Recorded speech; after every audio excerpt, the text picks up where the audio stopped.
समझाएगा, लेकिन ग्राउंड पर तस्वीर कैसा है? क्योंकि जैसा अनु आपने भी बताया कि 11 जिलों से 11 रिपोर्टर हमारे मौजूद हैं। तो सबसे पहले रुख करेंगे वीरेश जी का, क्योंकि वीरेश जी मुजफ्फरनगर से हमारे साथ जुड़े हुए हैं, मेरठ से सनुज शर्मा भी हमारे साथ जुड़े हुए हैं और इसके साथ साथ मथुरा से अनुभव शुक्ला भी हमारे साथ जुड़ चुके हैं। तीनों हमारे संवाददाता दिखाई दे रहे हैं फ्रेम में। सबसे पहले ब्यूरो चीफ वीरेश पांडे जी का रुख करूंगी। वीरेश जी, मुजफ्फरनगर में क्या हलचल, क्या तस्वीर इस वक्त की?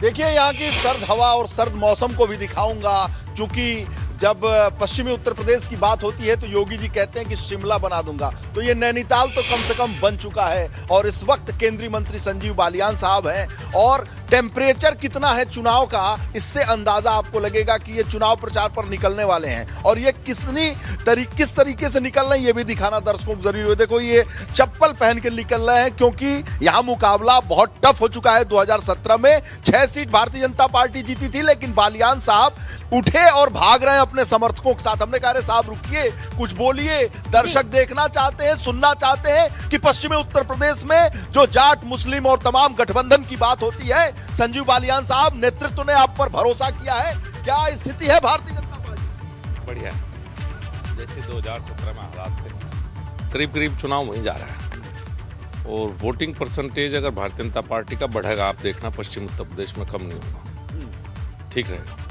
तो ये जो एंटी इनकम्बेंसी है विधायकों के खिलाफ, सरकार के खिलाफ हो या ना हो, इस पे वाद विवाद होता रहता है, तो वो कैसे रहेगा?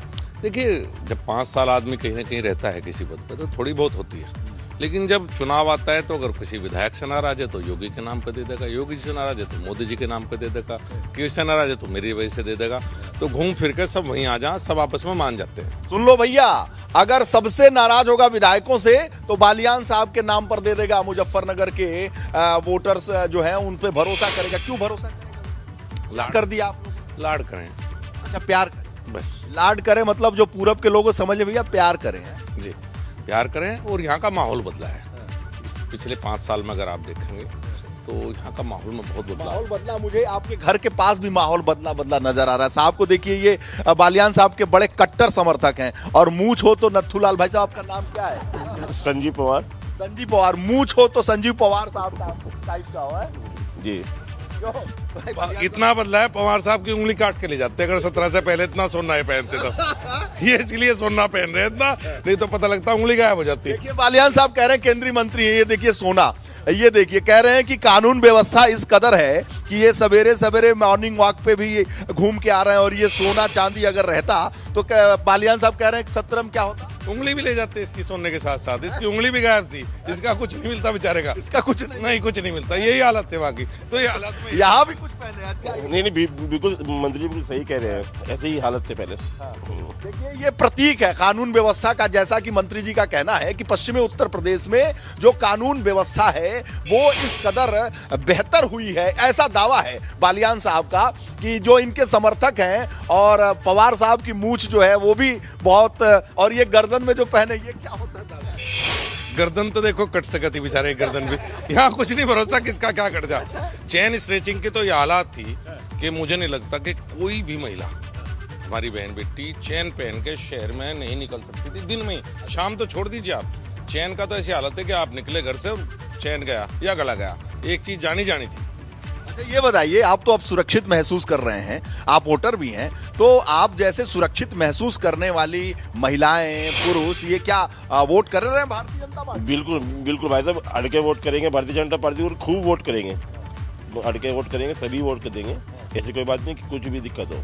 अड़के करेंगे और जम के करेंगे। बिल्कुल 6 सीटें भारतीय जनता पार्टी जीतने वाली है पुणे। देख रहे हैं सांसद जी, क्या पोजीशन है? इसमें कोई दो राय नहीं, क्लीन स्वीप होगा। जो मुझे तो भाई आपकी मूछ और आपका ये जो पहनावा और स्टाइल, अरे सांसद जी तो देखिए कितने तेजी में है कि चप्पल पहन के निकल रहे हैं, भाग रहे हैं अपने समर्थकों के साथ है। और आपकी हंसी नहीं रुक रही है। और ऐसी सर्द हवा, हम लोगों को ठंड लग गई। योगी जी कहते हैं कि नैनीताल बना देंगे, शिमला बना देंगे। देखिए, योगी जी का इशारा यहाँ के जो अपराधीकरण था राजनीति का, यहाँ सत्ता के संरक्षण में गुंडे पलते थे, तो उनकी तरफ इशारा रहता है। इसे पॉलिटिकल नजरिए से देखने की वो नहीं है। हाँ, समाजवादी पार्टी को समस्या इसलिए है कि सारे क्रिमिनल्स उनकी पार्टी में, तो उन्हें प्रॉब्लम होनी स्वाभाविक है। सारे क्रिमिनल? हाँ समाज अखिलेश यादव सुचिता की बात करते हैं, स्वच्छता की बात करते हैं और बड़े बड़े माफियाओं को पार्टी से दूर रखते हैं। ये उनकी छवि, ऐसा लोग कहते हैं, समर्थक कहते हैं। ऐसी कोई धारा आईपीसी की नहीं है जो अखिलेश यादव के उम्मीदवारों के ऊपर ना लग रही हो। आधे जेल में, आधे बेल पे है, और बेल वाले कब जेल में चले जाएं ये भी पता नहीं। तो जो विपक्ष में थोड़े बहुत विधायक आएंगे तो फिर कोर्ट में एप्लीकेशन लगेगी, भाई विधानसभा का सत्र है, हमारे को अनुमति दो। अगर कोर्ट ने अनुमति ना दी तो विपक्ष खाली रह जाएगा। अच्छा ये बताइए, आप लोग अमित शाह जी से सब सीख लिए क्या? अमित शाह जी कहते हैं कि अपराधी 3 जगह हैं, या तो जेल में है, या तो ऊपर है, या समाजवादी पार्टी की लिस्ट में है। ये अमित शाह जी आरोप लगा रहे हैं और लग रहा है कि सारे नेता भारतीय जनता पार्टी के नकल कर रहे हैं। अमित शाह नहीं, मैंने ऊपर का जिक्र नहीं करा, मैं जेल और बेल वालों का जिक्र किया। जो विधायक का चुनाव लड़ रहे, आजम खान जेल में है, कराने वाला जेल में है, वैसे बहुत से लोग पहले से जेल में है, और आप देखेंगे आधे लोग बेल पे हैं। तो बेल कब कैंसिल हो जाए क्या पता। मैं तो जेल और बेल की बात कर रहा हूँ, ऊपर वालों का तो अलग मामला है, वो तो अलग लोग हैं। तो ठोको नीति के वो तो चले गए जो जाने थे, जो ऊपर चले गए, बाकी बाहर चले गए, उत्तर प्रदेश छोड़ गए। तो यहाँ पे यहीं पे एक भौकाल वेब सीरीज बनी थी, तो ऊपर भौकाल बनी थी, तो ये भौकाल किसका है इससे?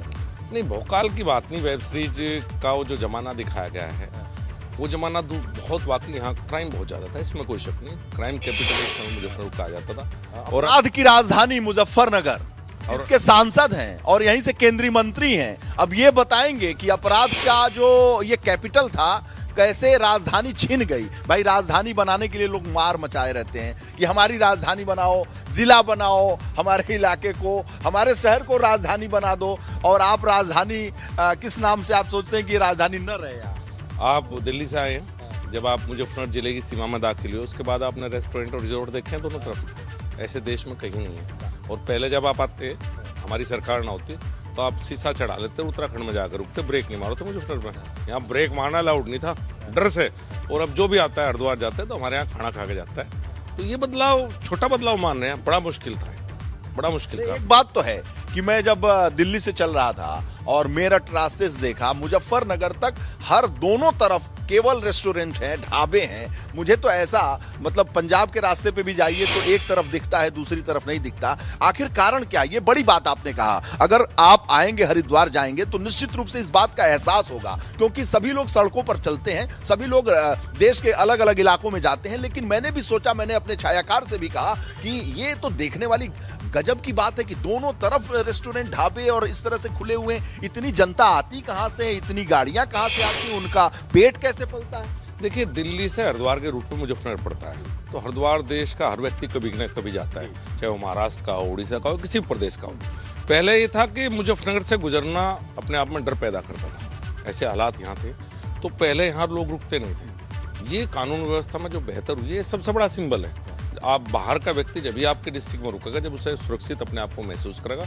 और रेस्टोरेंट और रिजोर्ट भी जब भी आएंगे, जब उनके यहाँ कोई बदतमीजी और बदमाशी नहीं होगी। तो ये सब हमारी सरकार के दौरान हुआ है। ही नहीं होगा, मतलब ही नहीं, सवाल ही नहीं किसी का। पश्चिमी उत्तर प्रदेश में कानून व्यवस्था एक बड़ी समस्या, और इस बात का प्रचार आप लोग 2017 से पहले चुनाव में योगी आदित्यनाथ, कैराना का मामला हो और चाहे शामली का मामला हो, पलायन का मामला हो, आप बताइए कि इस 5 साल में पलायन, कैराना और तमाम तरह की जो छवियां खराब की गई थी पश्चिमी उत्तर प्रदेश की, हम लोग दूर रहते थे, सुनते थे, लगता केवल अपराधी। तो ये बताइए, इन सब छवियों में कितना सुधार हुआ है, क्या हुआ है? देखिए, पहले यहाँ जो क्रिमिनल थे उनको राजनीतिक संरक्षण प्राप्त था।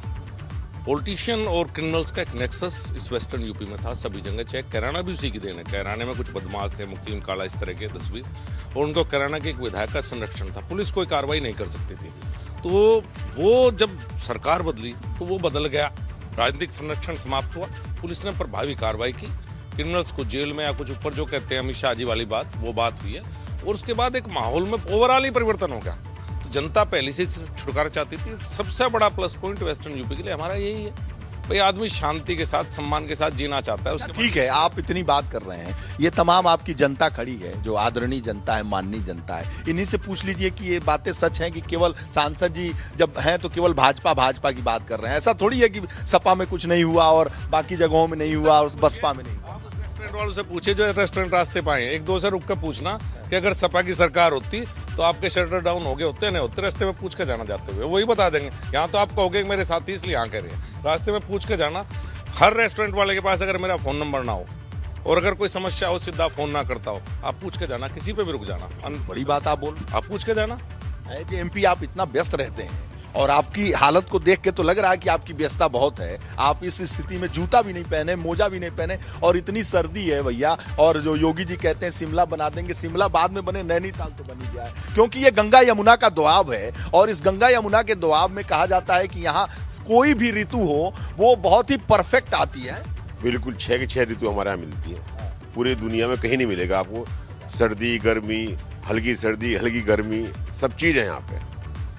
और नहरों का जाल है, और इसी वजह से ये सर्द मौसम है। ऐसा लग रहा है कि मैं वाकई शिमला या नैनीताल का एहसास कर रहा हूँ। योगी जी कुछ बात करते हैं तो उसका प्रतीक होता है, प्रतीक के बावजूद भी वो मौसम वैज्ञानिक हो या ना हो, लेकिन बातें तो कुछ न कुछ हकीकत के नजदीक जरूर करते हैं। बिल्कुल, देखिए बहुत बदलाव हुआ। आप दिल्ली से आए, एक्सप्रेसवे पहले नहीं बने थे। मेरे डिस्ट्रिक्ट में 2 नए नेशनल हाईवे बने हैं, पानीपत, खटीमा, मेरठ, करनाल में। मुझे 3 साल एनओसी नहीं दी अखिलेश यादव ने। मेरा एक पुल है, आप देखना, 60 लोग उस पुल पर मारे गए थे। नीचे एक ढांचा था, मदद लोग मारे गए, पुल था, हाईवे बना, पुल बीच में बन गया, चूंकि उसके नीचे एक पुरानी इमारत थी मदरसे टाइप की। बिल्कुल वीरेश जिसे तोड़ने जी, की हिम्मत किसी की आपके नहीं थी। हर सवाल का वो हमारी जवाब सरकार संजीव बनाने बालियान दे साथ रहे हैं, और हम हर तरीके से ये बताने की कोशिश आपके माध्यम से कर रहे हैं कि क्या तैयारी पार्टियों की तरफ से की गई, प्रत्याशी किस तरह से अपनी बात रख रहे हैं, और ये सब बखूबी आपके सवालों से भी जानकारी हमारे दर्शकों को मिल रही है। आप सभी हमारे साथ जुड़े रहिएगा। फिलहाल मेरठ से सनुज शर्मा हमारे साथ जुड़े रहे। सनुज, आपका बहुत बहुत शुक्रिया। अनुभव जी और विदेश जी, आप हमारे साथ लगातार जुड़े रहिएगा।